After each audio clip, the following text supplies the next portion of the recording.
Attitude पे तो मैं कई दिन बोलता हूँ और बोलता रहा हूँ। मेरे कई कई दिन की ट्रेनिंग्स हैं विनिंग एटीट्यूड पे, राइट। और कॉर्पोरेट सेक्टर में मैं इस पे काफ़ी मैंने ट्रेनिंग्स दी हैं। विनिंग एटीट्यूड एक ज़हनी रुझान का नाम है जिसमें आप सिर्फ तहैया नहीं करते अपनी तरक्की का, बल्कि अपने रवैयों को मोल्ड करते हैं, पॉजिटिव जोन में रखते हैं, चैलेंज जोन में लेके आते हैं और आउट ऑफ बॉक्स थिंकिंग से प्रमोट करते हैं, लोगों को ज़िंदा रहने का हक देते हैं, अजियत पसंदी को साइड पे कर देते हैं, केयर लव और रिस्पेक्ट को फ़रोग देने की शौरी कोशिश करते हैं। ऐसे माहौल की तश्कील देता है बिग बॉस और टीम जिसमें सबका मुफाद लुक आफ्टर हो और विन विन मॉडल आए।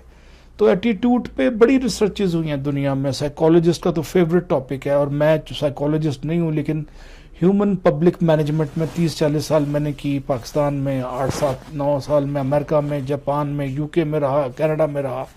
मैंने एक चीज़ देखी कि उन्होंने डे 1 से पॉजिटिव एटीट्यूड को बच्चों में, डे 1 से केयरिंग एटीट्यूड को एम्बेड करने की, उसमें नफूस पजीरी की शौरी कोशिशें स्कूल लेवल पे करते हैं। अब जापानी वीडियोज़ आप सब ने देखी होंगी, बच्चा दाखिल हो रहा है, उसको हक करके स्माइल करना सिखाया जा रहा है डे 1 से। तो हमारे स्कूलों में ऐसी तरबियत नहीं होती। हमारे स्कूल में सिर्फ भारी बस्ते दे दिए और अलिफ ज़बर आ बेज़बर बा पढ़ा दिया बस, और मेमोराइज कराने पे जोर है। तो वो तलकीन गजाली है और उसमें रूह बलाली नहीं है। जब तक रूह बलाली नहीं होगा विनिंग एटीट्यूड नहीं होता।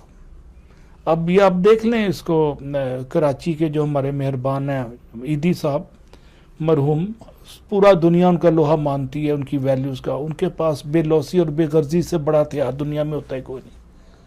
उनके पास एक ही वेपन ऑफ मास कंस्ट्रक्शन था, वो मास कंस्ट्रक्शन के वेपन का नाम था बेगर्जी और बेलौसी, कमज़ोर का एहसास, गरीब के लिए सोचना और एहतराम आदमियत, खौफ खुदा। तो वो अज़ल क्या अल्लाह ताला ने उनको हयात जावदा दे दी। अब देखें ना कितनी इज्जत है आज ईदी की इंतकाल के 5-6 साल के बाद भी। बेशक ऐसी। तो जिना से ज़्यादा मरतबा मेरे नज़दीक किसी के पास है तो अब जो सारी ईदी पे, और वो अंडर मैट्रिक था, या मैट्रिक भी नहीं था। तो ये जो लोग दुनिया में तरक्की करते हैं, सुकरात ने तो मैट्रिक भी नहीं किया था, उस्ताद अव्वल था और उसके पास इल्म के ख़जाने थे, खजीने थे। तो ये सतही नवैयत की तालीम, कागजी टुकड़े, ये सब बेकार है अगर आपके अंदर रूह बलाली नहीं है, दर्द दिल नहीं, खौफ खुदा नहीं है, एहतराम आदमियत नहीं, कमज़ोर का एहसास नहीं है और गरीब परवरी नहीं आप में। तो आपके पास ओहदे सिर्फ एक फ़िरौनियत की वो है नुमाइंदगी, इससे ज़्यादा कुछ नहीं। वो इकबाल ने एक शेर में कहा है कि खैरत ने कह भी दिया ला इलाहा तो क्या हासिल, दिलो निगाह मुसलमान नहीं तो कुछ भी नहीं। मैं डीसी और एसपी अपनी ज़ात के लिए हूँ अनलेस के सोसाइटी को उससे फ़ायदा हो। लाहौर में एक डीसी आया था पिछले 100 साल में, उसका नाम था मसूद खदरपोश। वो जिला कचहरी के बाहर खुली कचहरी लगाता था। ठीक है, अभी भी लगाते हैं सारे वैसे। अब तो सरकारी हवाले से लगाते होंगे। वो जो उसके अंदर जो जज्बा था वो अमर हो गया और उस पर किताबें लिखी गई हैं। पिछले उसके इंतकाल को भी 50 साल हो गए हैं।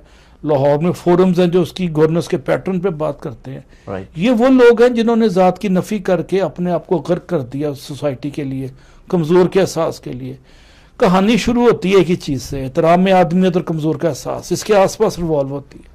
अगर ये चीज़ें किसी सरकारी अफसर में नहीं तो वो रोबोट है, वो मैकेनिकल कंपोनेंट है, वो आर्टिफिशियली इंटेलिजेंट पर्सन है जो आज से 500 साल 200 साल पहले अंग्रेज़ डिवाइस कर गया था, और वो एक रोबोटिक स्टाइल में सीरियल आता है और यस सर की गर्दान करके, यस मैडम की गर्दान करके अपनी इज्जत और नौकरी बचाने की कोशिश करता है। कोर इशू है कि एज ए प्रोफेसर मैंने सोसाइटी में क्या वैल्यू ऐड की। Core issue as a DCSP या एज ए प्रोग्राम के आपने होस्ट सोसाइटी में कितनी अवेयरनेस थी। ये हमारे की परफॉर्मेंस इंडिकेटर है।